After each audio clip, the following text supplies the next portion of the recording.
Hey there, boys and girls. It's Jacob here. It has been a while. Exactly, 4 weeks to be exact since I've uploaded a video.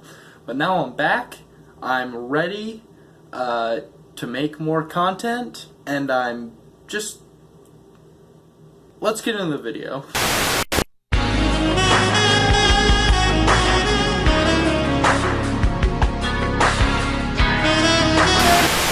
So, my thoughts on Incredibles 2. I've seen this movie a couple times now, and it was okay.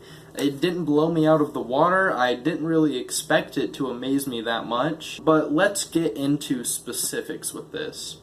I'll tell you the reasons I enjoyed it and the reasons that kind of held me back from really liking it. First of all, I enjoyed it because it was a fun family adventure, just like the first one. It kept to its roots.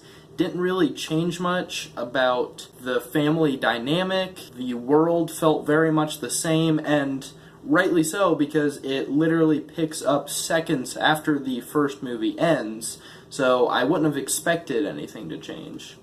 I thought the story was fun. It was about as entertaining as the first movie's plot.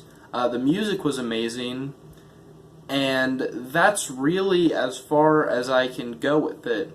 Now, what really held me back here, and honestly, this is 100% an opinion thing, is I just don't like how it looked. 14 long years ago, when Incredibles first came out, Pixar had a very specific style, and Incredibles worked with the style Pixar was doing.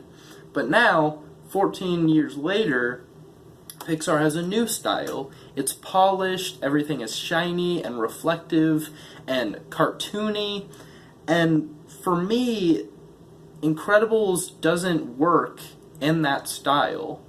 I thought maybe after a while the new style and aesthetic would sit with me and I would become okay with it, but it never did. I just couldn't quite get over how off the characters looked.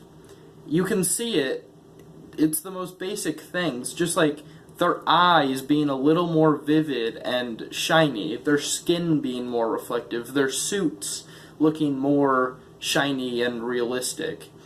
And many people say, well, that's the Pixar polish, that's the Disney polish, that's what makes it good, and that's great, and I'm happy that Disney is taking the time to put in all those little details, but for me, I was just never able to get past how different it looked from the first Incredibles, because I really prefer how that first movie looked. Now let's get on to the second portion of why I didn't like it, and it's kind of a similar thing with how things have changed. Again, the movie picks up seconds after number one ended, and a lot of the stuff stays the same, but another key thing besides the animation being different is the voices, especially with Mr. Incredible and Elastigirl. You can really tell that they've aged 14 years. They sound much older. And obviously with that, it's something they can't control, like people age, voices change, I understand that. But it almost makes me think, would it have been better to set the sequel 14 years later, have the kids be grown up, and go with kind of a different story? I don't know if that would have been better, and honestly, I don't know that I could have come up with something that would please the fans set 14 years later, and I'm sure they may have fiddled around with that idea, and maybe they just couldn't come up with something good enough. Those are just some nitpicks I had, but they were just enough to keep me back from really enjoying this film. Overall, I thought it was an okay movie.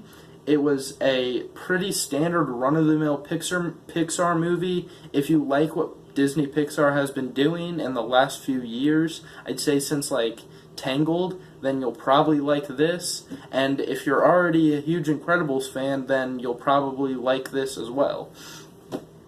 But those are just my opinions. Feel free to share yours. I love to talk about this stuff. Tell me what you think about it in the comments. shoot me a tweet at WowIt'sJake1 on Twitter. Thank you guys for watching this new video. If you enjoyed it, please give it a like, share, subscribe, all that fun stuff. I'm going to be posting videos occasionally here and there. I just kind of took a break there for a while. Just didn't really feel like making videos. Again, thanks for watching, and I will see you guys in another video.